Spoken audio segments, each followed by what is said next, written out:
Dubai மற்றும் Abu Dhabi உள்ளிட்ட பகுதிகளில் கடந்த 76 ஆண்டுகளில் இல்லாத அளவு மிக கடுமையான மழை பெய்துள்ளது. இதனால் துபாயின் முக்கிய சாலைகள் மற்றும் குடியிருப்புகளில் வெள்ள நீர் சூழ்ந்து பெரும் பாதிப்பு ஏற்பட்டுள்ளது. துபாய் காவல்துறை பொதுமக்களுக்கு குறுஞ்செய்தி மூலம் எச்சரிக்கை விடுத்துள்ளது.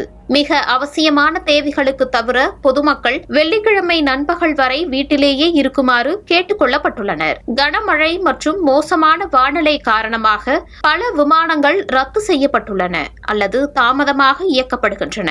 லண்டன் ஹீத்ரோ, ஹெட்விக், பிராங்க்பேட் உள்ளிட்ட முக்கிய நகரங்களுக்கான எமிரேட்ஸ் மற்றும் ஃப்ளை துபாய் விமானங்கள் பாதிக்கப்பட்டுள்ளன. பயணிகள் விமான நிலையத்திற்கு புறப்படும் முன் தங்கள் விமானத்தின் நிலையை சரிபார்க்குமாறும் குறைந்தது 4 மணி நேரத்திற்கு முன்பே விமான நிலையம் வருமாறும் அறிவுறுத்தப்பட்டுள்ளனர். சாலைகளில் வெள்ளம் தேங்கியுள்ளதால் விமான நிலையத்திற்கு செல்ல துபாய் மெட்ரோவை பயன்படுத்துமாறு அதிகாரிகள் பரிந்துரைத்துள்ளனர். ராஸ் அல் கைமா பகுதியில் பலத்த காற்றினால் சுவர் இடிந்து விழுந்ததில் 27 வயதுடைய இந்திய இளைஞர் ஒருவர் துரதிருஷ்டவசமாக உயிரிழந்துள்ளார். பாதிக்கப்பட்ட பகுதிகளில் உள்ள தனியார் நிறுவனங்கள் தங்கள் ஊழியர்களை வீட்டிலிருந்தே வேலை செய்ய அனுமதிக்குமாறு மனிதவள அமைச்சகம் கேட்டுக் கொண்டுள்ளது. அபுதாபியில் நடைபெறவிருந்த பொது நிகழ்ச்சிகள் அனைத்தும் தற்காலிகமாக நிறுத்தி வைக்கப்பட்டுள்ளன.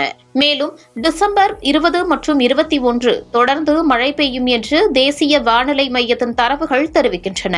மணிக்கு 50 கிலோமீட்டர் வேகத்தில் பலத்த காற்று வீசும் என்றும் அரேபிய வளைகுடா மற்றும் ஓமன் கடலில் உள்ள நீர்நிலைகளும் வானிலை காரணமாக கொந்தளிப்பாக இருக்கும் என்றும் அறிக்கை மேலும் கூறியுள்ளது.